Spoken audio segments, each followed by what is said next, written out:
મારા વાલા પ્રિયો, ઈશુના નામમાં હું શુભેચ્છા પાઠવું છું। તમે કેમ છો? સારા છો ને? શું તમે ખુશ છો?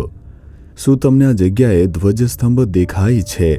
આ જે છે તે ખાડી દેશોમાં સૌથી ઊંચો એવો ધ્વજસ્તંભ છે અને તે જે છે તે ઓમાન દેશની અંદર જે મસ્કત નામનું શહેર છે તેમાં બનાવવામાં આવ્યો છે।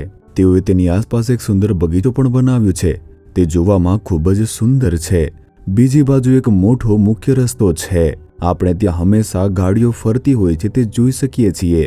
આ એક ખૂબ જ સુંદર શહેર છે, મસ્કત નામનું શહેર છે। મને આ શહેર ખૂબ જ ગમે છે। અહીં ફરવા જવાનું ખૂબ જ સરસ લાગે છે। એવી રીતે એક સુંદર શહેર છે। પરમેશ્વરે દુનિયાને દરેક સ્થળે એક અલગ પ્રકારની સુંદરતા રાખી છે। દરેક રાષ્ટ્રમાં તમે હાજર જે સુંદર સ્થળો છે તે જોઈ શકો છો। પરમેશ્વરે તેમને સુંદર બનાવવા માટે માણસોને તે શાણપણ આપે છે અને કૃપા આપે છે। પરમેશ્વરે આપેલી શાણપણથી આપણે પણ આપણા જે ઘર છે અથવા અન્ય સ્થળો છે તેને સુંદર બનાવવા પડશે। તે જોવામાં આનંદદાયક હોવું જોઈએ, તે સ્વચ્છ હોવું જોઈએ, સુંદર અને વ્યવસ્થિત। તમે કેટલાક છોડ અને વૃક્ષો ઉગાડી શકો છો અને તેને સુંદર બનાવી શકો છો। શું પરમેશ્વરે આપણને શાણપણ અને બળ આપ્યું નથી? આપણે તે કરવું જોઈએ। સારું, આજના દિવસે પ્રભુ મને શું વચન આપે છે આમ પૂછો છો।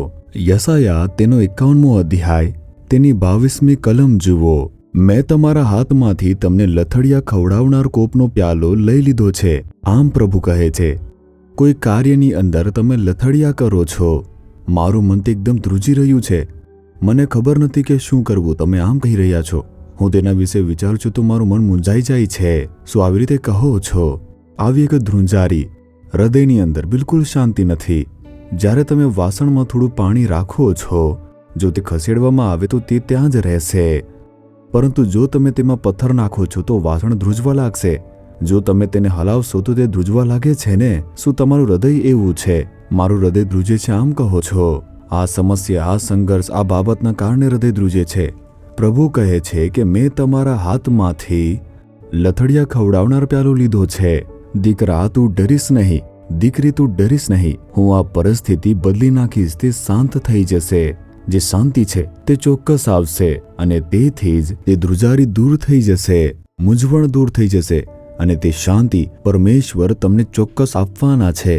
અને તે જ કારણ છે તે વધસ્તંભ ઉપર ગયા અને આ ધ્રુજારીનો જે પ્યાલો છે તે આપણા હાથમાંથી છીનવી શકાય એટલે તે વધસ્તંભ ઉપર ઘણું બધું સહન કર્યું। તેમનું હૃદય તે કેવી રીતે ધ્રુજ્યું હશે ને? ઈશુ તે એકલા રહીને વધસ્તંભ ઉપર પીડાતા હતા ને? તેમણે વધસ્તંભ ઉપર આપણી ધ્રુજારીને વહન કરવાનું કાર્ય પૂર્ણ કર્યું છે। તેથી જ તે કહે છે કે મેં તમારા હાથમાંથી ધ્રુજારીનો જે પ્યાલો છે તે છીનવી લીધું છે। વિશ્વાસ કરો છો તો કહો કે હે પ્રભુ, તમારા વચન બદલ સ્તુતિ થાવ।